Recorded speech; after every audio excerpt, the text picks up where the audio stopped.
We're going to finish up chapter 5. If we didn't quite finish up 5-2. We're going to watch some little people do some stuff up on the, the video. And see what kind of weird questions the old dude asks. I'm not allowed to say that because I'm probably older than him in those videos. Okay. And then we're going to do some group work. It might involve some of these weird things. So last time we talked about GCF, if I remember correctly. That was the first half of 5.2 is GCF stuff. Can someone remind me real quick what GCF is? Ray's coming back.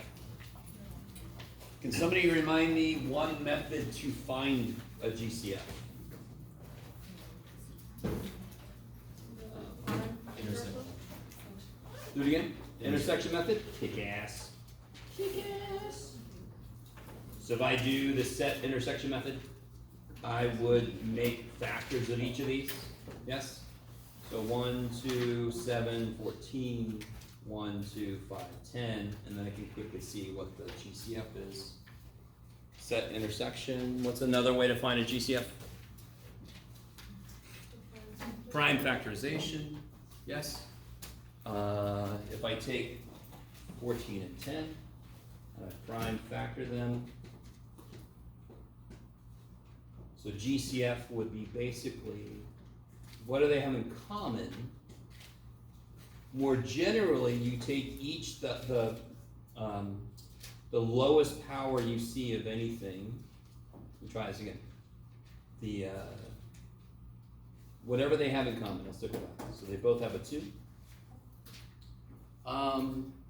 What about when the numbers get really, really big? Like GCF of, let's see. Yeah, sure. 198 and 351. Does anyone have a suggestion? Do you want to do set method, or do you want to do prime factorization necessarily? What's something else we could do? Yes, subtraction. So we talked about the fact that it's all about, are they in the list of multiples of each other? So if I subtract the 2, whatever the answer would have been should stay the same. Maybe you guys are with me. And this is related to that thing I told you. If you subtract 2 numbers, for example, what's 14 minus 10?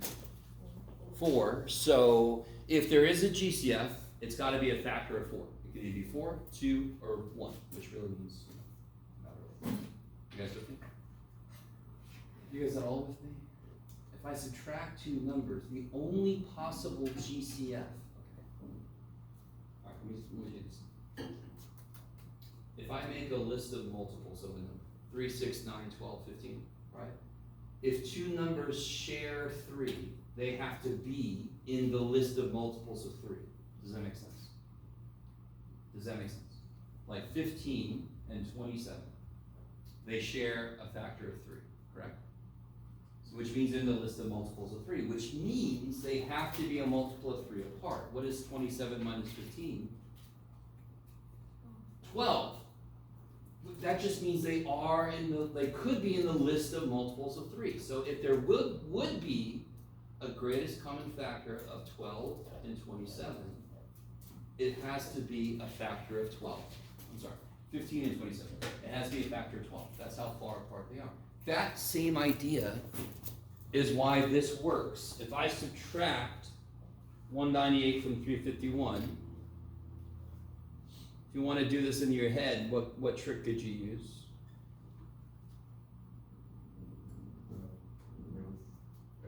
Yeah, if I make this go up by 2, I better make this also go up by 2. So then that would be 153, yes?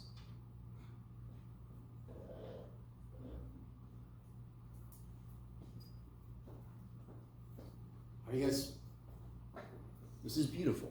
The work isn't that bad. I hope the idea makes sense. And now that I made it a little bit better, but it still sucks. So what do I do now? Same thing, but now I'm going to subtract 153 from 198.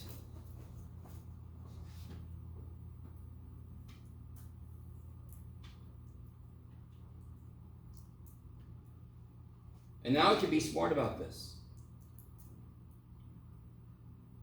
I could subtract 45 several times at once. So for example, you could even do the division trick, right?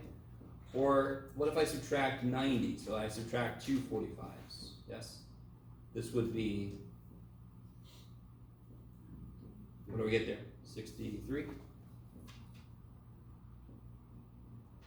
And then I subtract 45 again.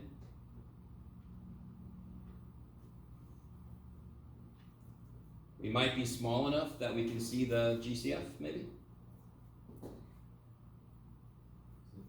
45 and 18, what goes into both 45 and 18? 9. So you can do the trick until you get the number small enough, and that you can just see it.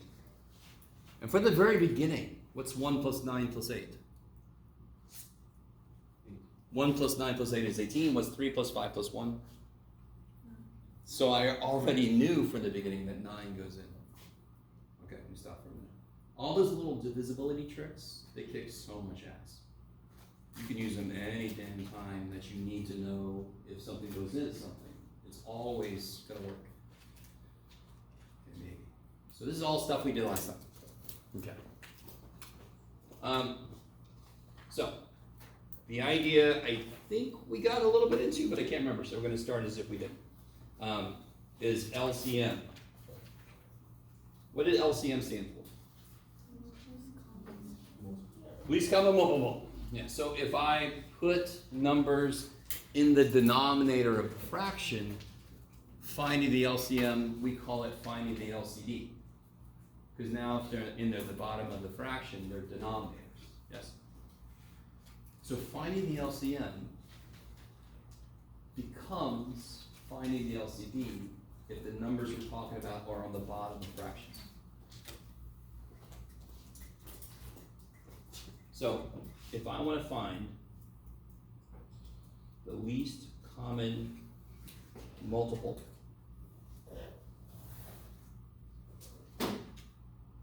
(24 and 40), we can do the same methods, it just has different interpretations. So I can make a list, but now I'm not going to make a list of factors. I'm not talking about factors, I'm talking about multiples. So I could make a list of all multiples of 24. Not all of them, dear God, because there's an infinite number of them. But help me out. Let me count by 24s. 24, help me out.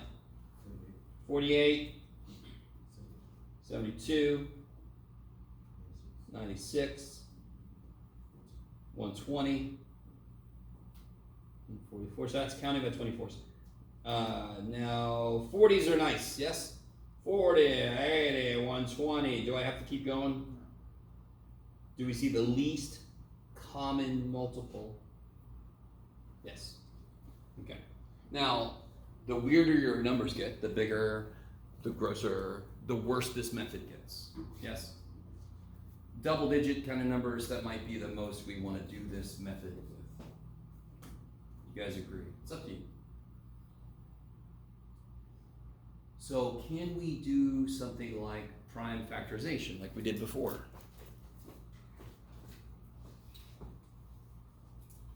So this is the set method. I can do this problem again, but I can do it with prime factorization.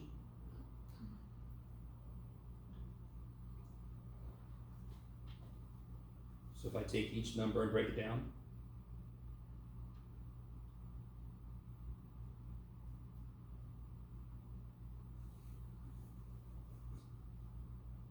so I get 2 cubed times 3, and I get 2 cubed times 5.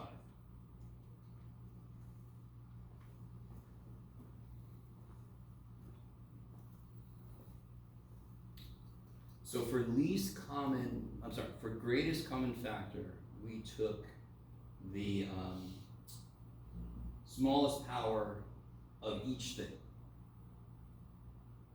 For least common multiple, we're going to take the biggest power of each thing. So each of those has how many 2's? They've got 3 2's. Yes? So to build up this LCM, 2 cubed, what's the most 3's either of them has?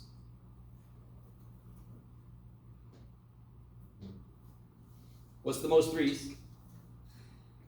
1. This guy's got 1. And what's the most 5's? 1. Okay, cool. Right? And then this would be 8 times 5 is 40 times 3 is the 120 that we got up here.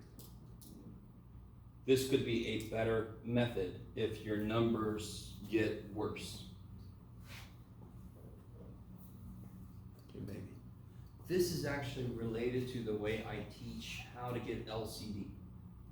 And this is the third method, which to me is it's the method I use most often. If I just look at these two, so the whole idea of LCM is what's the lowest thing both of the numbers I'm looking at could be multiplied up to be. That's LCM. What is the lowest number they can both multiply up to be? Is everybody with me? So what that means is, like, the answer's got to have this entire thing in it. And the answer's got to have this entire thing in it. It has to have both of them. But that doesn't mean I have to have 6 2's, because 3 2's is all I need to cover both of them. This is going to become really big here in a minute. Do you all agree they both have 2 cubed? Like the GCF would be 8. You guys with me? GCF is definitely 8. They both have 2 cubed, which is 8. So I notice what they both have, and then I give each of them what they're missing relative to the other one. I don't know if I've brought this up before. It's, it's kind of like when you have 2 kids that you give ice cream to, and they both get 3 scoops of ice cream, but one gets sprinkles, and the other one got chocolate syrup. What's going to happen? I don't want sprinkles. I want chocolate syrup. So, all right, so, okay, give you a little. You got more, and then I just eat it. It's probably why it's good. I don't have kids play. So you give each one what they're missing relative to the other one. Yes? So what is that first dude missing that the second guy has? What's the book called this? Oh. It's called the build-up method. What's the first dude not have that the second dude has? A 5. So if you give him a 5, what's the second dude not have that the first dude has? Everybody agree that those are the same number? Just written out of order. And what number is this? This is 8 times 5 is 40 times 3 is 120. Same dumb answer. We keep getting, because it's the same numbers. That is the method I use most often, is what they call the build-up method. What I call the give them what they're missing method. Maybe. Now let me ask you a really dumb question.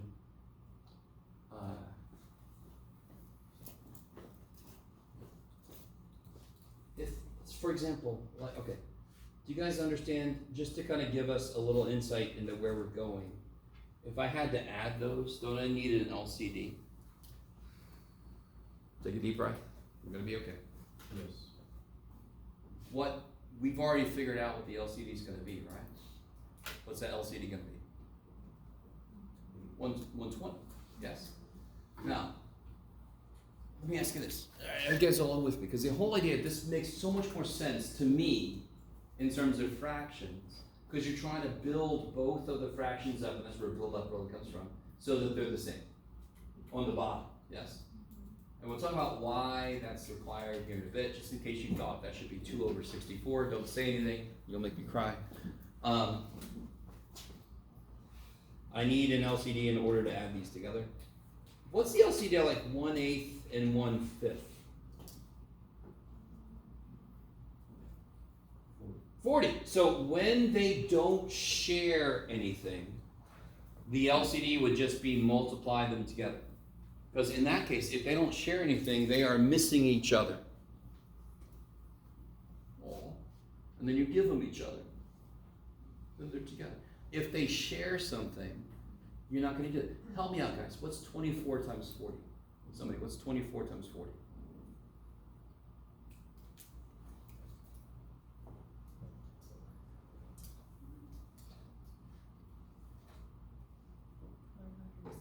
Yes.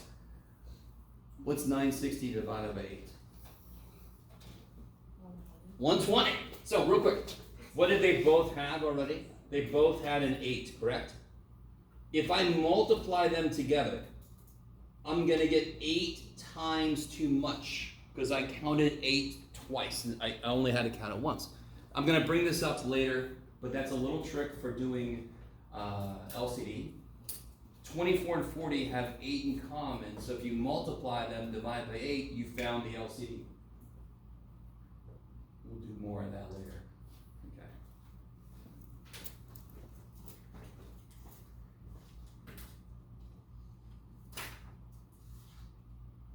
In fact, we'll do it right. We'll almost do it immediately. Almost. Do we want to do that? Yes. What do you guys, what if I throw this into the mix?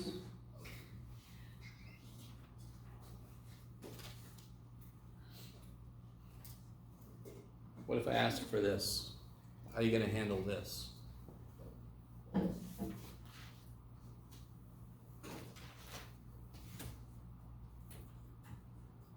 What would you do? What can we do?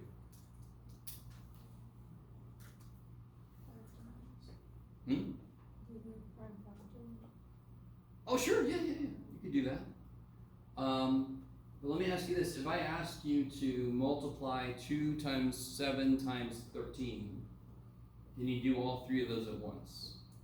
No, you're going to do 2 times 7 and then multiply that by 13. So here, you could do this. Didn't we already figure out the GCF of 24 and 40? What was that? No, that was the LCM, 8.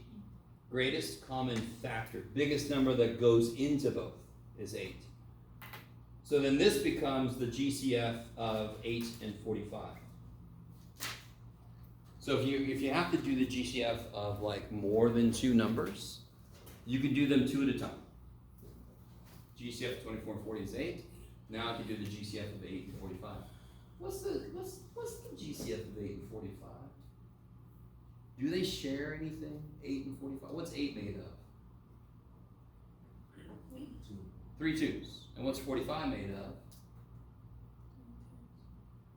What's 45 made of? What do you multiply 8 and 45? 8 times 5 is 40. 9 times 5. So 8 has 2's in it. 45 has 3's and 5's in it. Do they share anything? So what's the greatest common factor then?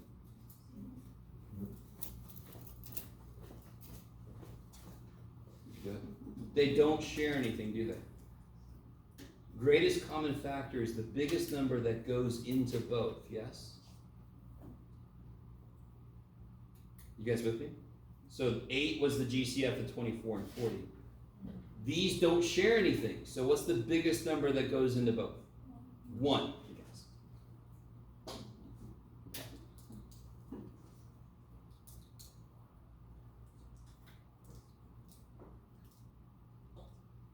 So let me kind of formalize something I said earlier. Here's something kind of nifty. If I want to figure out the least common multiple of 30 and 25, for example,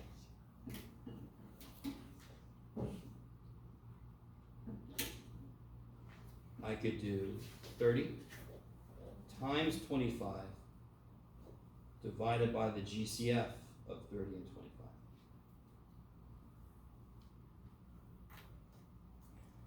This is the thing we were talking about earlier. If I can see what they have in common already, I can multiply them and divide by that. I really want this to make sense. Do you all agree with me that 30 has a 5 in it? Do you all agree with me that 25 has a 5 in it? So when I multiply them together, won't my answer end up with 2 5's in it? Because it gets 1 from 30 and 1 from 25. You guys with me so far? I didn't need 2 5's. I just need 1. Because to find the lowest common multiple, I just need what they each have to show up. I don't need 2 5's. because they each only have one 5. I need this to make sense. 30 has a 5 in it, 25 has a 5 in it. So if I just multiply those, I get 2 5s. That's 1 5 too many. So then if I divide, what's the GCF of 30 and 25? Freaking 5. It's the only thing that could be the GCF, because what's 30 minus 25? 5. So it's either 5 or something else that goes into 5. 1. So if you want to use this trick, the real trick is do not multiply the top.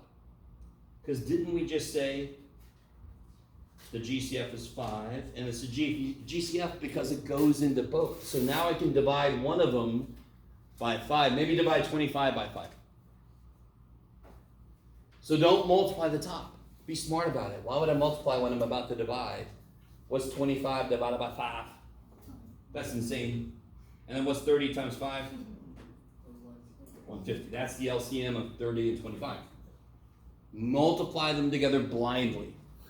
And then divide by the GCF. You're dividing the thing out that you counted one too many times.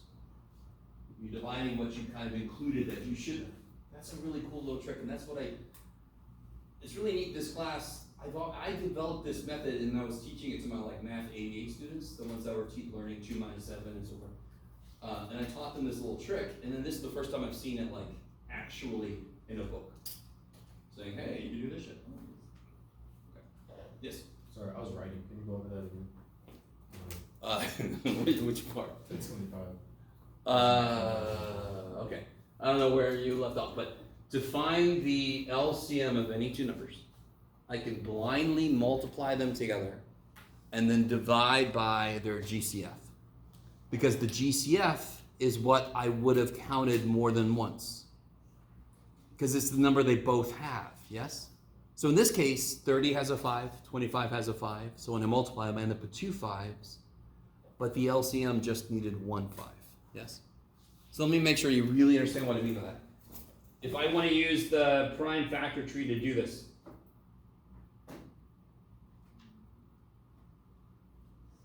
so I get 2 times 3 times 5 and 5 times 5. So what would the LCM be? What I always do to start with the LCM, one way to do this is to pick one of the numbers and have the whole thing there. Now what is this guy missing that this guy has? What's he missing that this guy has?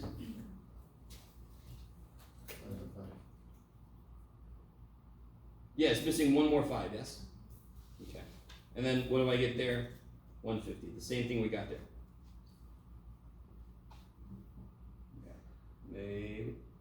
So to be honest, I was saying this a little bit. 25 has 2 5s. 30 has another 5. So if I just multiply them together, I actually end up with 3 5s.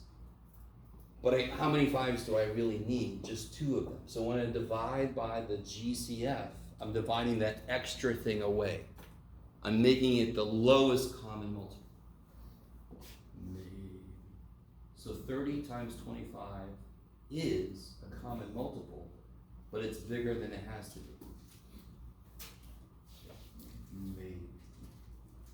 I'll do this again when we do fractions, because that's how I teach finding LCD.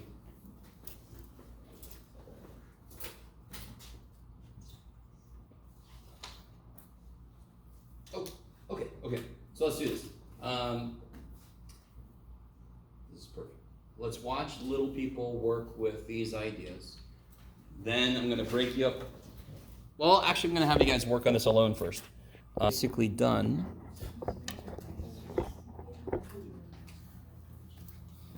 Let's go over this real quick. Shoot, we got to do this.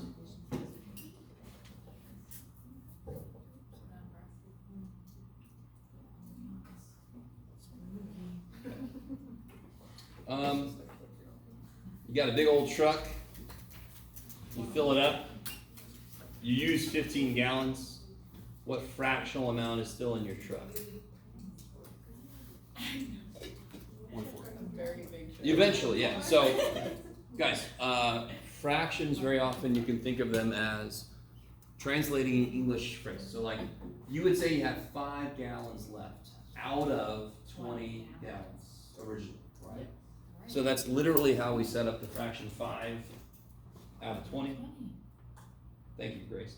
And then you divide by 5 and get 1/4. You're welcome. So 1/4 of the tank is still full. It's still got gas in it.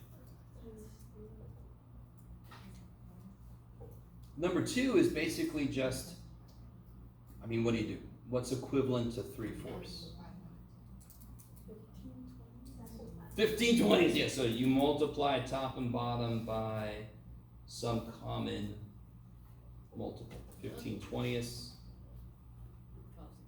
12/16, 30/40, whatever, 24 30-seconds, right? Alright, so that's all it is, just building up. So 1/6, 2 12s, 3/18, 100 600ths. So whatever, if you just multiply top and bottom by the same thing. Now let me ask you a quick question. What if you, let me see if I can freak you guys out. Why is this not a fraction? Why is that? And real quick, you guys see what I did? I cut 1 1/2 by 1/2, and I cut 6 in half. That is still equivalent, but why is this not a fraction? Why is 1/2 thirds not a fraction? Good. A fraction is technically a ratio of 2 whole numbers, where the bottom is not 0. You guys all know. Why can the bottom not be 0? I think we talked about this already. Why can't you divide by 0? You can't have a part of 0 that there's nothing there. Yeah, because if I'm trying to divide by 0, the answer would be a number that when I multiply by 0, I get like 1 or whatever. No number does that, so it's undefined. Okay. Maybe. So this is not a fraction because it needs to be whole numbers on the top and the bottom. This one, a group asked me about, did it beautifully, and there's a little shortcut even I can show you later. Let me ask you this. If I ask you to find the fraction between 3/7 and 5/7, that's obviously what? 4/7. So the trouble with this is there's no room between the two. 2/5 and 3/5 are kind of like right up against each other. Now, I said that with quotes, because if you ever hear students say, oh yeah, 2/5 and 3/5 are right next to each other, how many fractions exist between 2/5 and 3/5? Infinite number. There's an infinite number of fractions between any two given numbers. I don't know if you guys what I mean. So, watch this. If I make room for myself, if I double tops and bottoms of each, now what's right in the middle? What's right in the middle? 5/10, which is 1/2. Real quick, why is 2/5 less than 1/2? You can do it. Why is 2/5 less than 1/2? What's half of 5? Well, half of 5 is 2.5. So real quick, is 12 over 24. That's 1/2, correct? Because half of 24 is 12. 2 over 5 is not 1/2, because 2.5 over 5 would be 1/2. Are you guys with me? Because half of 5 is 2.5. So 2/5 must be less than 1/2. 3/5 is more than 1/2. So of course 1/2 is right between the two of them. You guys with me? A little bit? Now, did I say the fraction had to be directly between the two of them? No. Do you all agree that 1/2 actually is exactly between the two of them? Okay, right in the middle. Do you guys see what I mean? So stay with me. Oh man. Alright. I know you hate fractions and they're remarkably boring. I understand. I of course don't agree with that, but it's okay. What if I went too far? What if I multiply these by 4? So what if I made 8/20 and 12/20? Didn't I give myself a lot more room? So what else is between them? Isn't 9/20ths between them? 10/20ths, which is 1/2. 11/20ths. Do you guys see what I mean? So aren't there at least 3 fractions between 2/5 and 3/5? Are you guys at all with me? Couldn't I have multiplied by 8? Couldn't I have multiplied by 80? Couldn't I have multiplied by 1,000,000,000? Wouldn't I have a ton of freaking room? So how many fractions exist between any 2 numbers? An infinite number of them. I need you to, because what could I multiply by? Any number. And how many numbers are there? Infinite number of them. Do you guys see? If I just multiply top and bottom by 2, I'm able to squeeze 1 fraction in there. But if I multiply top and bottom by 4, I'm able to squeeze 3. 9/20ths, 10/20ths, 11/20ths. So if I would have multiplied by 8, I would have been able to squeeze more in there. If I multiply it by 1,000,000,000, I would have been able to squeeze a ton of fractions in there. Maybe. Now, number 4 and number 5 are connected. I managed to talk to a few groups about that. But if you just look, what's 2f's plus 3f's? 5f's. And what idea does that represent? You can only add what kind of things? Like terms. Like terms. So I love everybody left part B blank and kind of looked at me like, the shit, Matt boy. But what is 1h plus 1s? 1h plus 1s, I don't know. So if I say x plus x, that's 2x. If I say x plus y, you're like, you already said the answer, Jeff. I can't add those together. Okay, maybe. What does that have to do with anything? Jeff? Well, if you read this is 2/5 plus 3/5. They are like terms. I have 2 of these plus 3 more of these. And this is huge. And I don't know, this to me is the single biggest stumbling block for students when they're talking about adding fractions. They don't realize finding an LCD is just making them like terms. I can't do shit to H and S to make them like terms. But I can do stuff here because they're numbers. I can do stuff to numbers. Maybe I can make them become like terms. So 2/5 plus 3/5, first off, is how many fifths? Which is 1. Crazy. 1/2 plus 1/6, dear God, it's not 2/8, guy, right? You can't do that shit, yes? What's the LCD gonna be? And again, just to kind of show you, this is kind of silly. We all know the answer is 6, but 2 times 6 is 12. They share a 2, divided by 2 is 6. That's that last idea we talked about. But you all agree I can make both of these 6? Here, I can do it here. I just leave him alone, and then he needs a freaking 3. And now I have 3, 6 plus 1, 6. Are they like terms now? Yes, and they get 4/6, which is 2/3. And I very much appreciate the student that said, well, the answer to that is 2t then, Jeff, but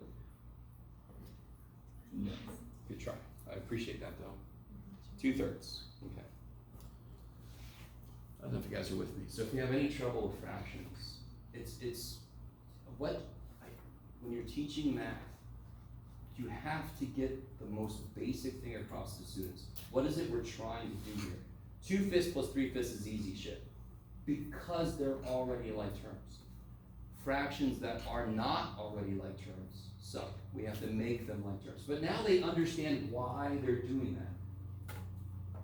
Because you can teach LCD, but you want to make sure everybody knows why the hell are we doing this in the first place? Because if I can do LCD, then they're like terms. Then I can put them together. And then finally, this guy. And I think I saw most people's papers, everybody had something drawn down here. 3/4 using a circle. Well, then what do I do with a circle? Cut in the force, and then shade in 3. So maybe this represents the old pizza cut in 4 slices, and there's 3 slices left. So 3/4 of the pizza is left. Rectangle, do the same thing. 1, 2, 3. And then this is the one that's a little bit weird, but you can use whatever shape you want to. And if I shade 3 of these, then 3 out of 4 of the triangles are shaded. So 3/4. Do you see how that last one is very physically different from the first 2? First two are cutting things in parts. So they're kind of related to pizzas and brownies. Sounds like a good time. Then we got these freaking triangles at the end. They're separate from each other, but it's still another representation of 3 out of 4. Okay, maybe.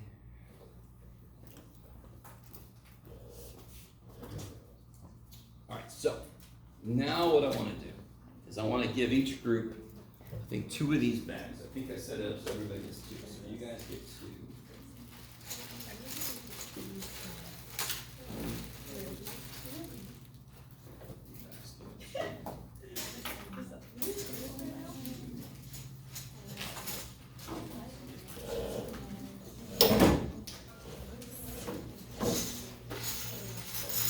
Yeah, you got it. And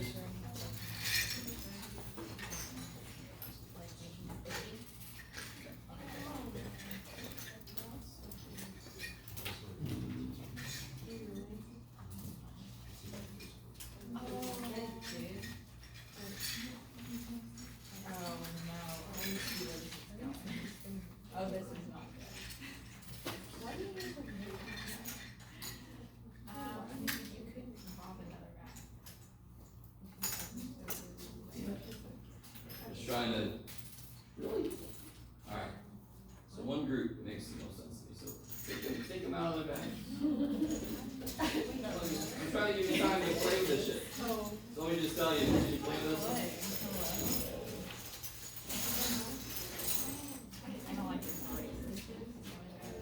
You don't have to be overly analytical at first. Just play with this stuff for a while. Yeah, there you go. That's good. I like that. There we go.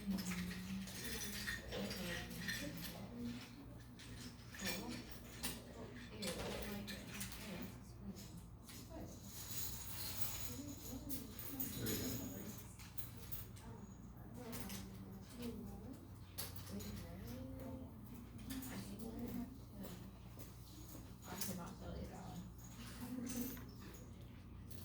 I can figure this. She's like, I don't like that, and next.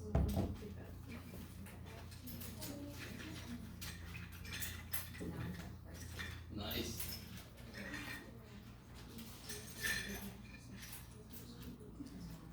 I need to go.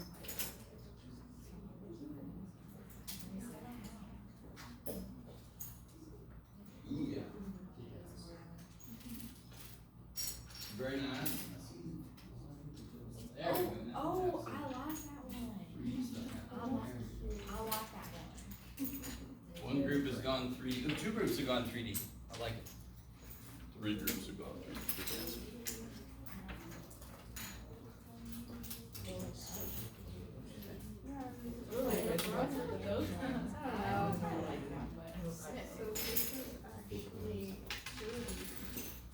Yeah, we don't have any of those ones. Those are chunky.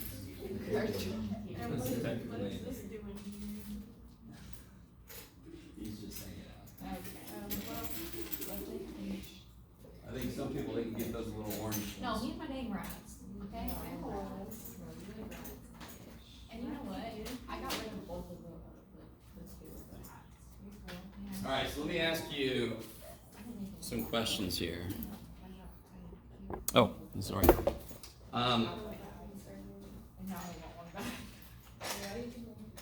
So you'll notice some of the pieces are what I have termed chunky. Oops, I need some paper. Right, that piece is chunky and this piece is not chunky, but they represent the same thing.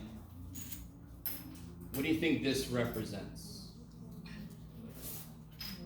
Yes. So I really like, some of you guys are doing this kind of thing. I saw several people making these shapes out of all the various parts. So I'll put one little chunky dude there. Chunky dude. Oops. Oh, I don't have enough green.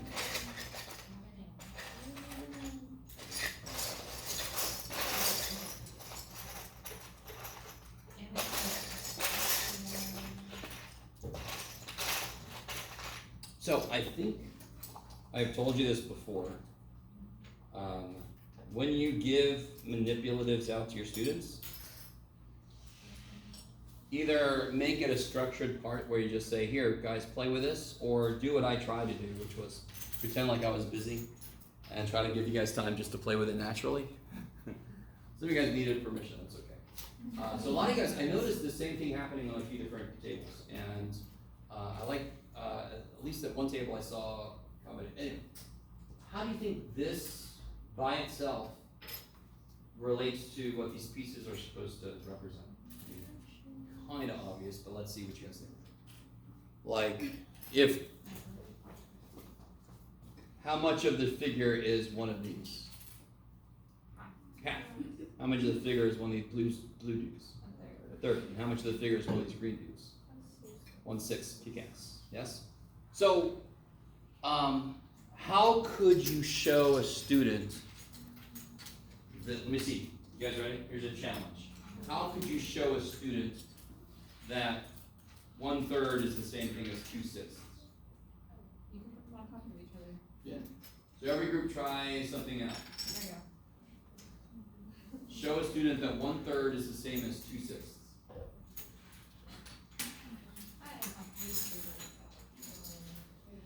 Look at mine.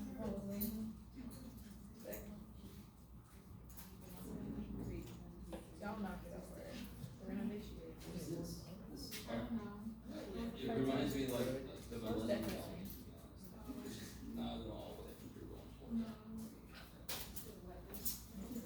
for. Show that 1/3 is the same as 2/6.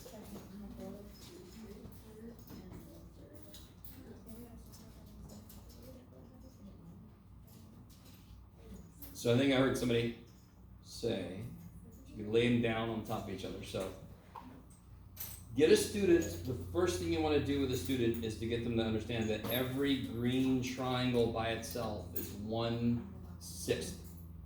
Now what would lead a student to understand that? Because one of the most basic ideas of a fraction, so for example, let me say this. I don't want to say this. I want to make sure I say this right. I was coming up with something earlier. Yeah, I had a few different ways to say this. 2 is the number it takes 3 of to make 6. Let me say this again. 2 is the number it takes 3 of to make 6. You guys agree? 2, it takes 3 2's to make 6. 2 is the number it takes 3 of to make 6. Yes. 1/3 is the number it takes 3 of to make 1. Okay, so one way to represent this, for example, this number, whatever that number is the number it takes 2 of to make 6.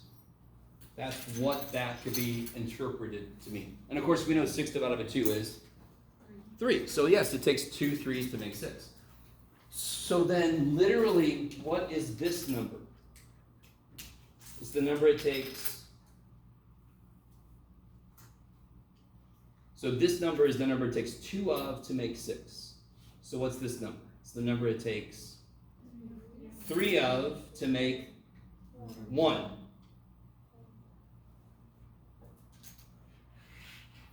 Let me stop for a minute. You guys get that idea?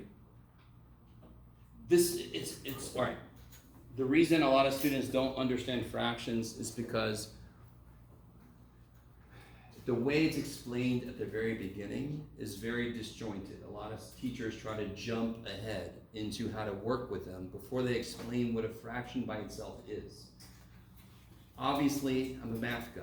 I'm going to come at it from a very mathy place, but this to me, 6 divided by 2 is 3 because it takes 2 3's to make 6. Therefore, 6 over 2 is the number it takes 2 of to make 6. Therefore, 1 over 3 is the number it takes 3 of to make 1. So, what shape does it take 3 of to make 1 whole? What color shape does it take 3 of to make a whole? Blue. Blue. So then that means that the blues, turn around. this is the number it takes 3 of to make 1, so therefore this must represent 1/3. You guys kind of, or you can just alternately say 1 out of 3 of these, that must be 1/3. So obviously the triangle is 1 out of 6. So if I take 2 of these, that would be 2 out of 6. And that's the same thing as 1 out of 3. Okay. So, I mean, these manipulatives, they're different colors, they're very tactile. It's neat that some of them are a little chunkier than the other ones, right? And you can make all kinds of neat designs. I've already seen some of you guys make. So you can have a student kind of play with these and they get familiar with working with these. But then they immediately can see these fractions break down. Yes? Can you guys come up with a way to show that 2 and 1/3 is the same thing as 7/3? You might not have enough pieces. Maybe you will. Can you show that 2 1/3 is the same thing as 7/3? Let me know if you need more pieces.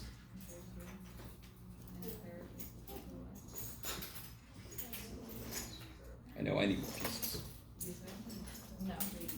You need more pieces back there? No.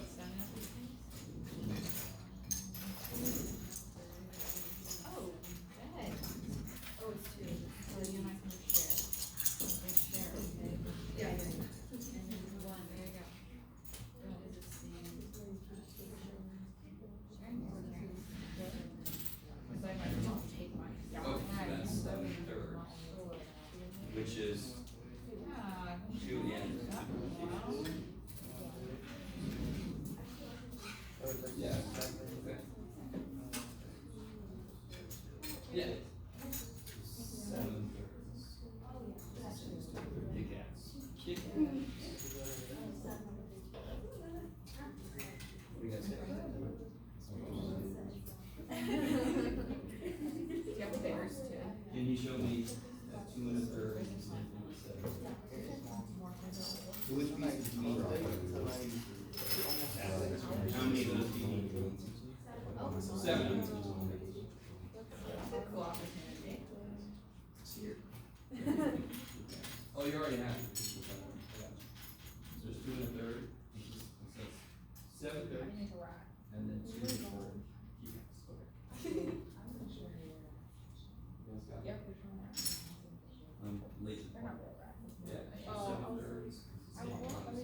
Yeah, you want to see it?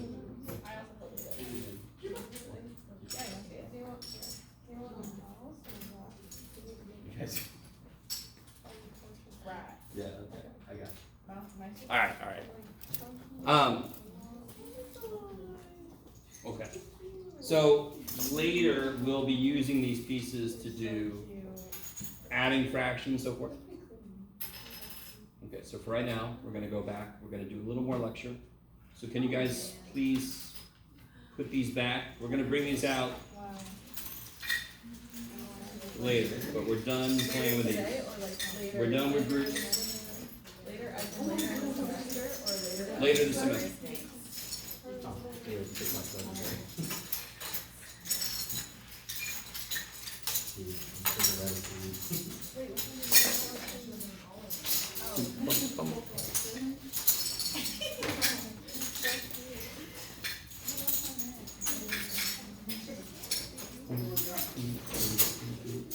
Is the color one in that? No. Ah, no. Color one probably is not like it.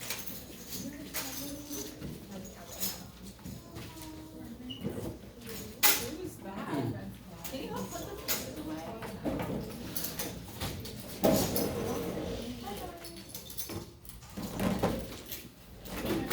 Thank you. Hi. Oh, hi.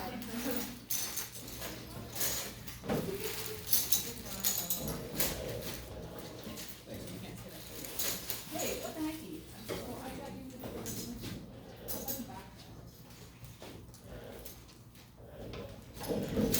Is everybody? Yes.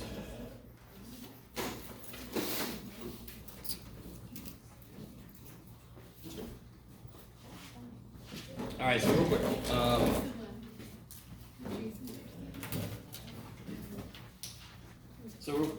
obviously we all know that the top is the numerator, the bottom is the denominator.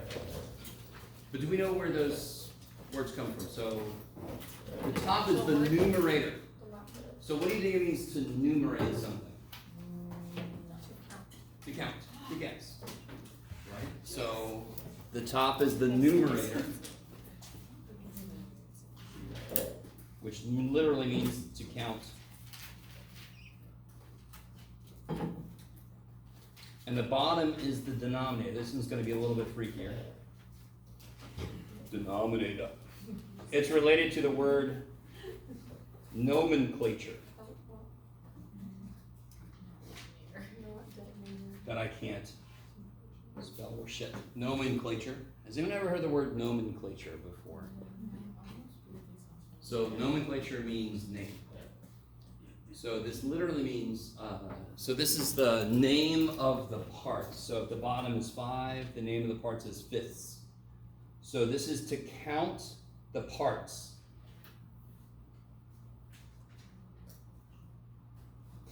So this literally ends up meaning to count the parts. So like when I say 2 fifths, that literally means I have 2 of these things that we consider to be 1/5. So 2 fifths.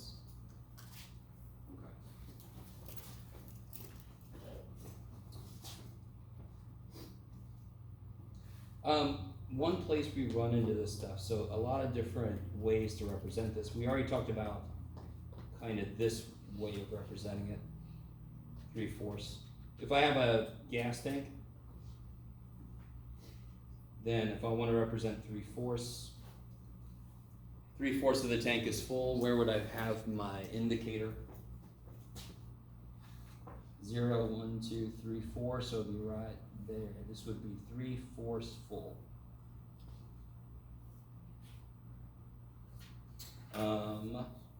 What if I want to represent it here? I do much the same thing. So all a gas thing is like a number line that's been kind of curved. How many parts could I break 0 to 1 up into?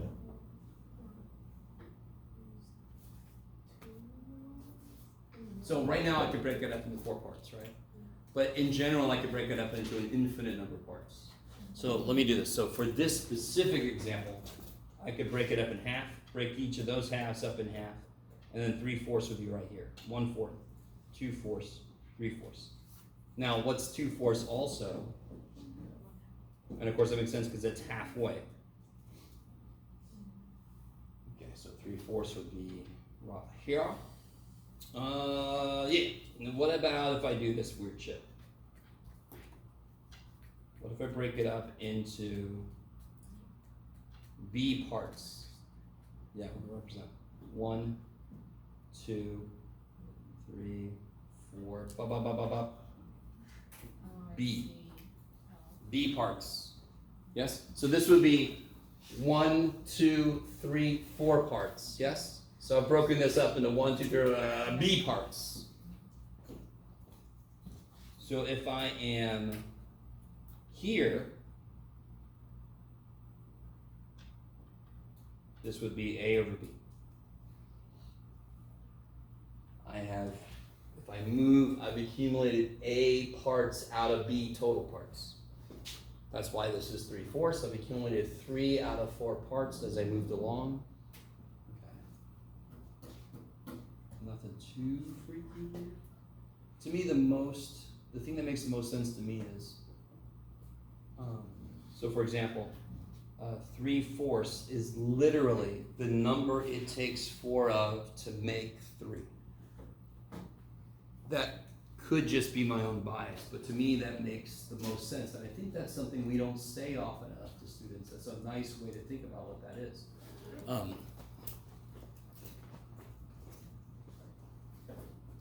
Okay.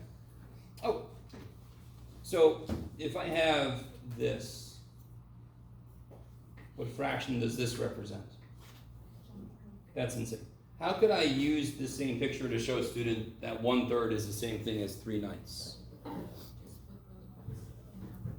Oh, okay, sure, you do that way. Or I could do, So one way to do this is 1, 2, 1, 2, 1, 2, and now I've got, if I would have shaded well enough, now I've got 1, 2, 3 out of 9. Another way to do it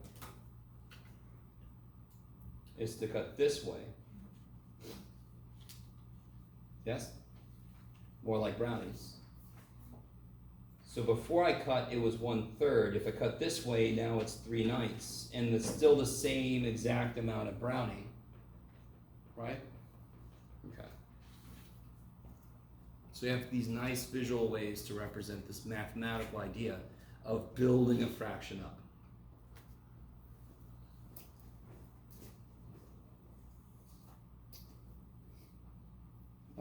Yeah. And even if I do a number line, cut it in half, cut those in half, cut those halves in half.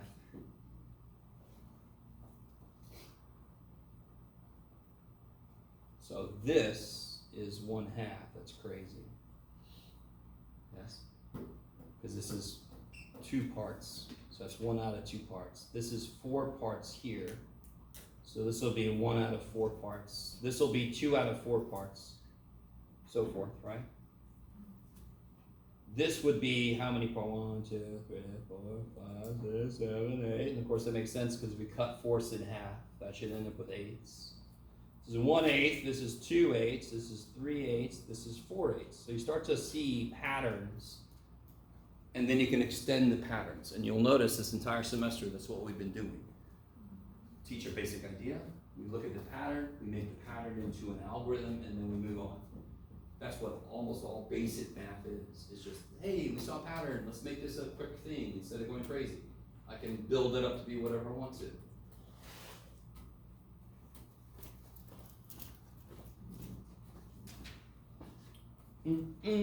So, if I want to capture that idea, 1/2 is equal to 2 times 1 over 2 times 2, 2/4. So in general, 1/2 is equal to 1 times n over 2 times n.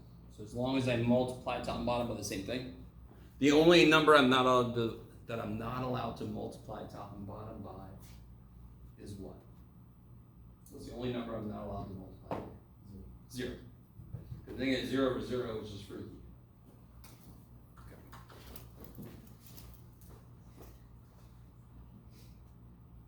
All right, so let me ask you this. How are we doing so far? We haven't done too much crazy yet. Oh boy, there's my math, there's my calc quiz.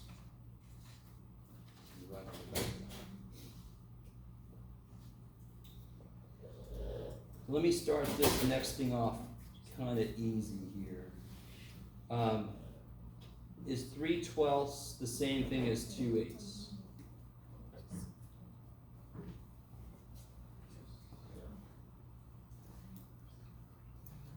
You guys with me? Is 3/12 the same thing as 2/8? Yes, because they both reduce to be 1/4. Now, this problem is easy because I can make both of them become the other one, so then I can see, yeah, they're equal to each other, right? There's a shortcut that goes the other way. If I was silly and I'm like, didn't even go for an LCD, if I multiply this by 8 and I multiply this by 12, don't they have the same denominator? That's stupid though, right? You guys agree? That's not the LCD. Why would I do this? Because it's going to lead to a shortcut. Then wouldn't this be 24/96? Then wouldn't this be 24/96? And then you can see they're equal to each other, yes? Do you see how you could then tell if one is smaller than the other one? Okay, maybe. But here's the shortcut. If I'm given 2 fractions and I want to know how they relate to each other, I just do this. I just cross multiply. Now I want you to understand why. I'm not solving something. I'm just trying to see which one's bigger. What did I multiply the top by here? What did I multiply the top by here? 8, which was what was down here, yes? Yes. And the top of that I multiplied by 12. So I effectively cross multiplied. And how could you tell these are the same? What do you actually look at? Since the bottoms are the same, you just look at the top, correct? So the shortcut just says, don't actually change the fractions, just cross multiply. And sure enough, I get 24, 24, so these are equal. It's a little shortcut. Now where this really comes in handy, and now in this specific problem, I would never do all that shit because from the beginning, I can make both of them 1/4 and I can see they're equal. So I would not freaking do this shit. But what about this problem? What problem, Jeff? I don't know. Leave me alone. 11/15 and 31/41. 11/15 and 31/41. I want to know if those are equal to each other without using a calculator. So what would you do? Don't make them decimals and see which one's bigger. What did we just do? How do you do it? Cross multiply. So if you do it exactly like this, if you bring him over, put that answer here. Real quick, help me out. What's 10 times 41? What's 10 times 41? 410. And 11/41 is one more 41. 410 plus 41 is 451. You guys are all with me. If I multiply by 11, I multiply by 10, and I add one more of the thing. That's what multiplying by 11 is. Let me show you. Some of you guys are looking at me like I'm crazy, which I'm used to. 41 times 11 is 41 times 10 plus 1. It's 41 times 10 plus 41.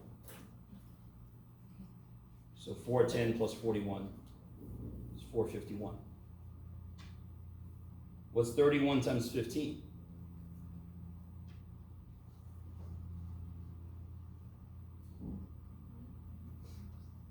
Or I can even do 30 plus 1 times 15, that's even better. So it's 450 plus 15, 465. Now, are they equal?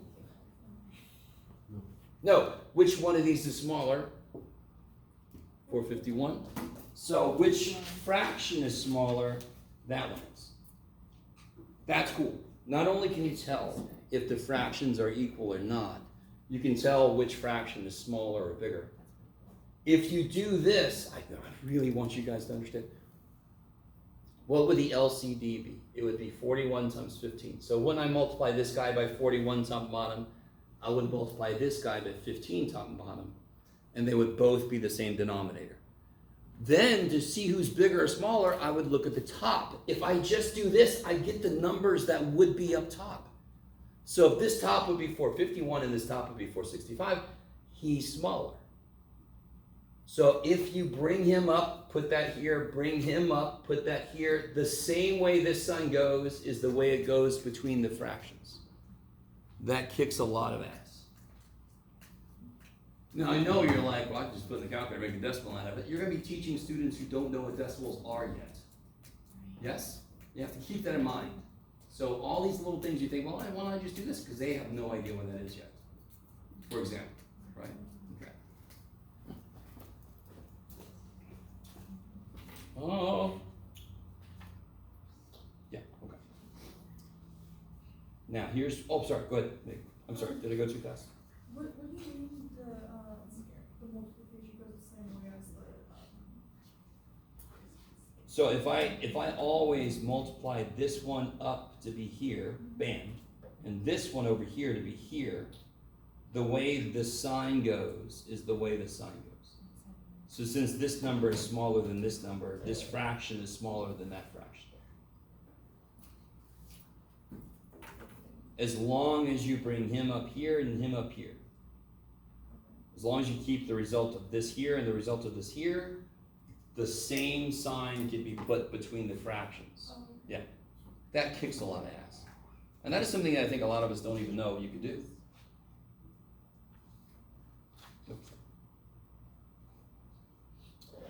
Can you guys, is this reducible?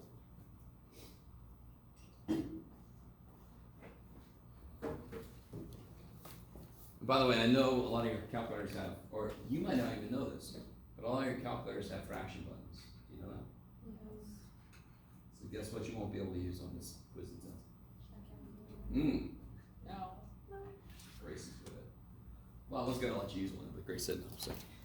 No. Can you reduce this? How dare you? What did you say? 111, that's an evil number, but what's nice about it? You guys know, the whole idea of reducing is dividing top and bottom of the set number. What number goes into 111? What's 1 plus 1 plus 1? So what number goes into 111? 1 plus 1 plus 1 is 3. So what number goes into 111?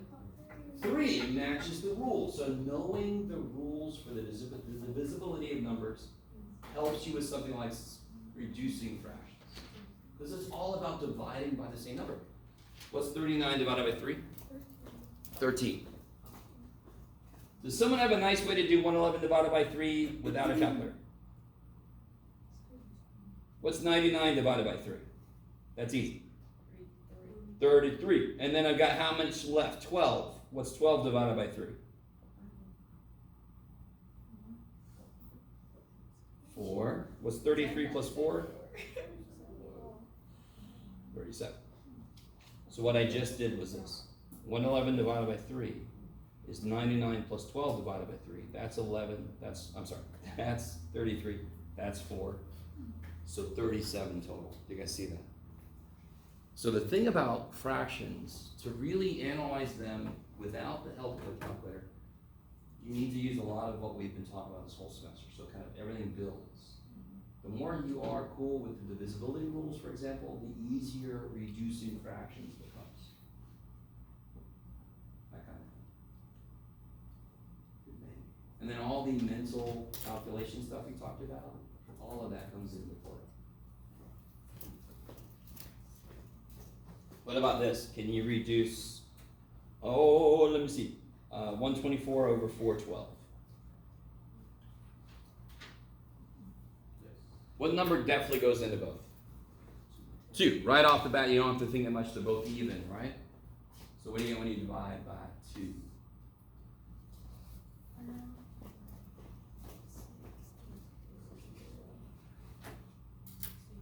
62 over. Half of 4 is 2, half of 12 is 6. And of course, you notice that you can do that again, right? Yeah. So one trick is if they're even, just divide by 2 without even thinking about it. Just keep dividing by 2 until they're not even anymore, and then you gotta stop and think. So we're at that level now. What do you guys think about 31? If it's prime, we're basically done, because 31 does not go into 103. I don't know if you guys are with me. 31 times 3 is 93. It don't go into 103, then it ain't got a chance, right? Is 31 prime? I like that answer. The answer was yes. Yeah, 3 plus 1 is not a multiple of 3, it's not a multiple of 9, it's not even. 4 doesn't go into it, 17 over it. I mean, no, it's prime. So we're done. You guys with me? The minute one piece of a fraction is prime and it doesn't go into the other piece, you're done. Okay.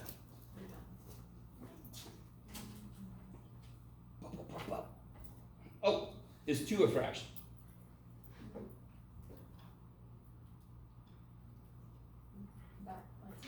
Is 2 a fraction? It is. It is a fraction. We just made a decision. What is on the bottom of every whole number? 1. And we've decided not to show that. But isn't that technically 2 over 1? Yeah. Isn't this also 2? Yeah, so a fraction is any number that can be represented as the ratio of 2 whole numbers, where the bottom is not 0. So you all should know this. Let's see if everybody knows this. And I know we haven't talked about decimals officially, but do you guys know what 0.333333 is as a fraction? 0.3333 forever. 1/3. So most of you guys probably know 1/3 is 0.333 forever. Yes? So 0.333 forever is technically a fraction because it can be put into a ratio of two whole numbers. Now, to be really honest, it's called a rational number, which means it can be written as a ratio. That's the root word of rational, yes? So you can write a number as a ratio of two numbers. We call it a rational number. This book calls it a fraction. I would call it a rational number, but that's okay.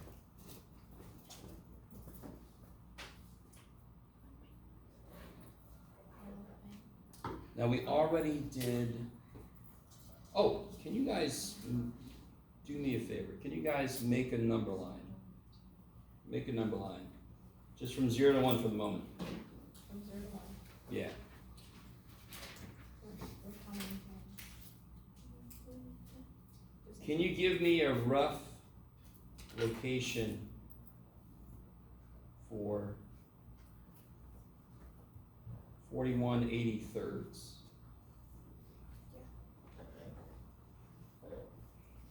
Now, do you want to break your number line up into 83 parts? Do you feel like doing that? If you do, I want it done now.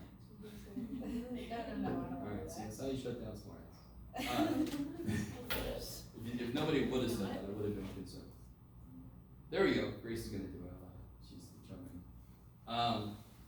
But what is 41/83 close to? Yes, why is it close to a half? Because if I would have made the bottom 82, that would have been perfectly a half, yes. Now, help me out.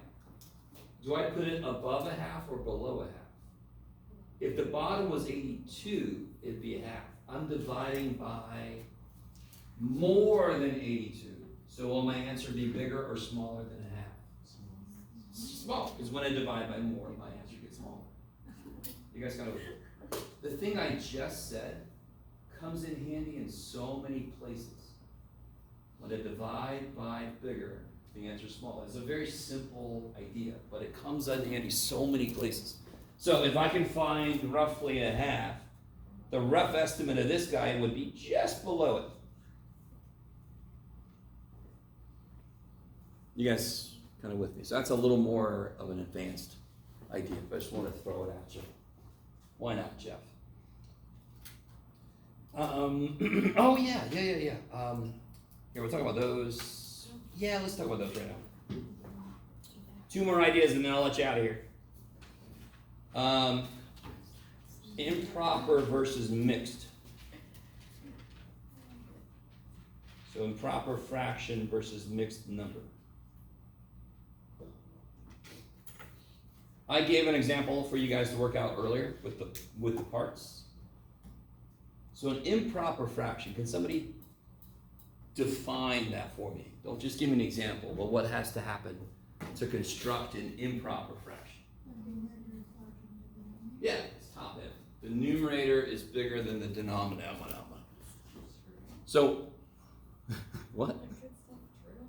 It's not true? No, good stuff. Oh, good stuff true. Have you done it? Yeah, I finished a while ago. You got it? Okay. So, an improper fraction, so if I want an example of one, like 16/7. Now, the traditional way to make this into a mixed number, what's the traditional way? You guys remember? What does that bar actually mean in a fraction? Division. So then you would carry out the division. I have a better way. What number that is just below 16 do you wish I would have put up there? 14. So this is 14 plus 2 over 7, yes? What's 14 divided by 7? And what's 2 divided by 7? I don't know. So, for some reason, we don't show you this very often. But this really makes sense out of what the hell a remainder is. And why the shit do we put the remainder over 7? Well, because that's where the hell it would go. Right? So it's really good to see this at least once. And this is the way I do it in my head. If I have to do a fraction, change it in my head.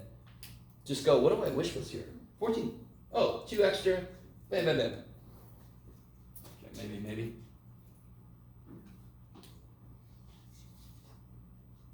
And then the last idea. I want to come back to this finding a fraction between 2 fractions idea. Because there's a really cool shortcut for that. Get out of my way. Here we go. What if I had to find a fraction between, here we go, 4/7 and 9/11?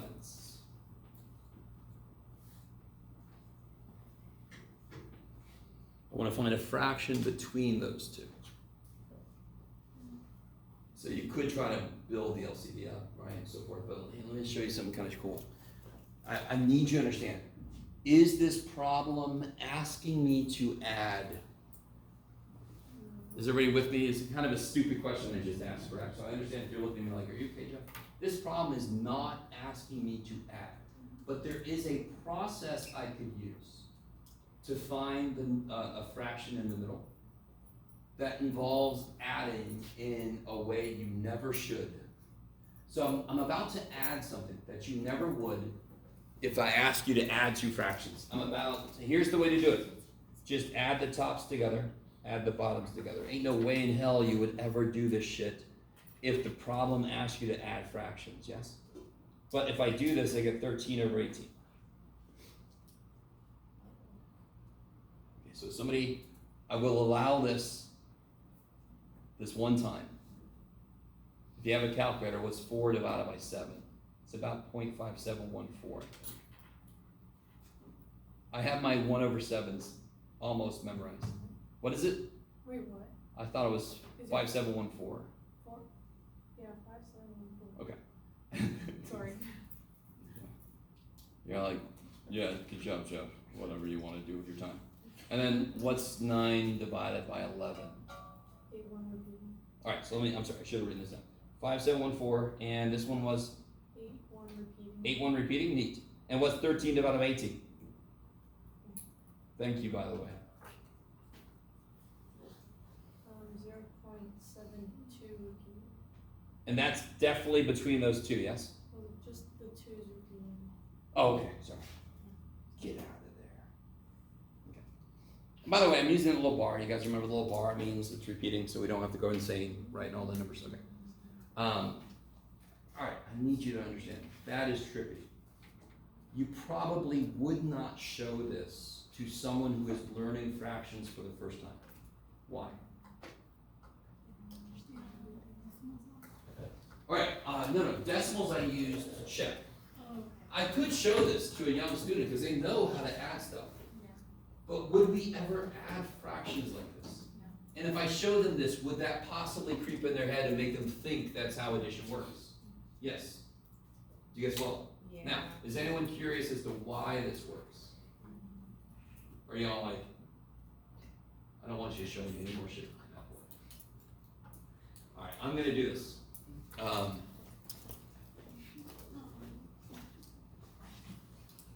Let's do one more example, and then maybe I'll show you next time how it works.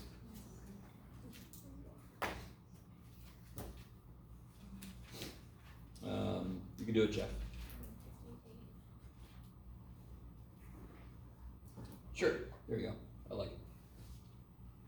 So I want to find a fraction between 11/58 and 14/11. So very simply, what do I do? 11 plus 14 is 25. 58 plus 11 is 69. So 25/69 is right between 11/58 and 14/11. Yes? And you can double check yourself with the calculator if you want to. The problem we did earlier, 2/5 and 3/5, apply the process to this. 2 plus 3 is 5. 5 plus 5 is 10. Isn't that what we got? Because 2/3 and 2/5 and 3/5 are right next to each other. It works out nice. The number you get is not necessarily directly in the middle, but it is a fraction that is in the middle. All right, that is so enough for today. That's plenty. That was a lot of numbers. I know. That's crazy in a math class. There are so many numbers. Yeah, dude. All right, guys. More fractions next time.